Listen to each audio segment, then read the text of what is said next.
أعوذ بالله من الشيطان الرجيم.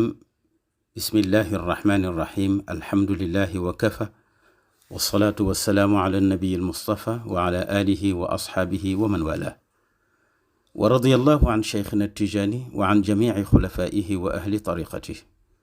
بكي جلدي غناو بنيو سنت يالا جولي سي سيدنا محمد سن بك سن خري سن سوبي شيخ احمد التجاني ndaw delu sina fasiyene waxtaan ak yeen ci téré bu am solo Cheikh Sidi Hadji Malick Sy bindu ko mu di wasilatul muqarrabina ila hadratil matin te ñu gën ko miin ci fala budda min shakwa ila allahi kurbati. wasilatul muqarrabina ila hadratil matin mooy buntu ñi bëgg a yegg ci xadara yàlla. ci ban buntu la ñuy jaar ak kan moo leen di yóbbu ba ñu yegg.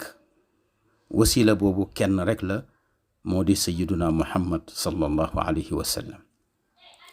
moom la borom bi subhanahu wa ta'ala wax ci alquran ni ya ayyuha alladhina amanu ittaqullaha wabtaghu ilayhi alwasila. yéen ñi gëm yàlla na ngeen am tawxid bu wér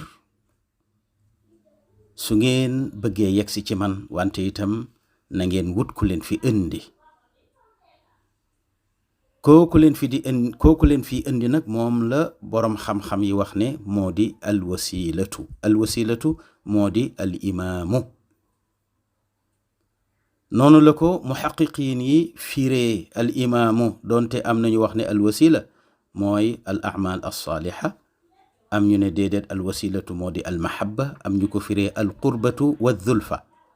waaye ala kulli xaal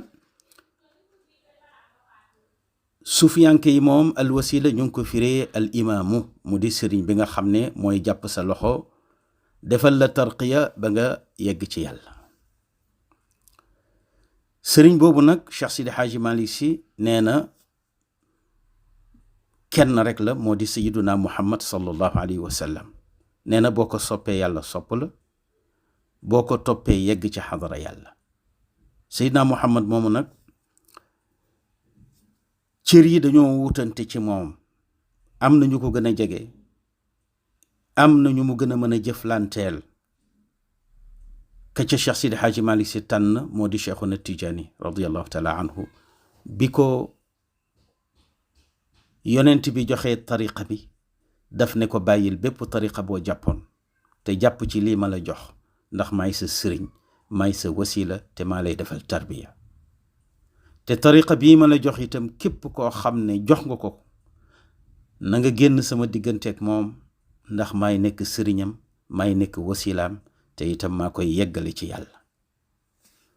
kooku lañu Cheikh Sidi Hadji Malick Sy di jàngal ci téeréem bi ne mooy buntu yàlla bi nga xam ne boo fa taxawee wax sa soxla, boo fa taxawee tawat sa njaqare, nee na yàlla dina la teggil sa njaqare te dana la fajal say soxla.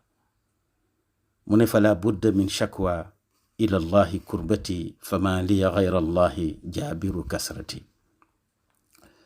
fala budda mënta ñàkk min shakwa ci ma tawat ila allahi ci yàlla kurbati sama njaqare, ndax fama liya déet di ma ñeel gayra allahi kudul yàlla jaabiru kasrati, koo xam ne dana mën a jàng samay damm-damm, mën a réparer samay défaut ak samay yàq-yàq. mu ne wa qar'iya baabal xayri, sama fëgg buntu keneen, yaa rabbi yow sama boroom, lam yufit amul njariñ, li zaaka looloo tax saraf naa ñu wëlbati wejhati sama kanam gile naxwa baabika jëme ko ci sa buntu boobu di sayyiduna muhammad sallallahu alayhi wa sallam.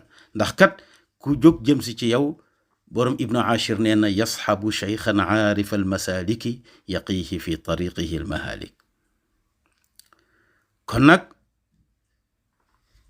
sa buntu boobu di yonent bi sallallahu alayhi wa sallam moom laa bëgg a jàngal nit ñi ba ñu sopp ko, xam ko, gëm ko, topp ko. loolu tax ma woote gàmmu ci Tiwaawoon. fa anta yow yàlla nag karimun, yaay aji tedd ji. tefal karimu aji tedd, manil tajaa ku wéeru ila baabihi ci buntam, man dana wóolu ala kulli nixmati ci bépp musiba, lépp lu koy lor di nekk mbugalam dana ca mucc. te sa buntu moo di yonent bi sallallahu alayhi wa sallam. looloo tax ma bàyyi sama lépp ñu wéeru ci sa buntu boobu, gëm ko, sopp ko, wooteel ko bis pour gàmmool ko. mbokk yi, Cheikh Sidi Hadji Malick Sy radiyallahu taala anhu lii rek moo tax mu wootee gàmmu ca Tiwaawoon, jàngal nit ñi yonent bi ndax mooy buntu yàlla bi. kon ñu tegandi foofu suñu baaraam ba subaak jàmm ñu continuer ak yéen ci buntu yàlla bii di sayyiduna Muhammad sallallahu alayhi wa sallam ni ko Cheikh Sidi Hadji Malick Sy joxoñee ak ni mu ko jàngalee.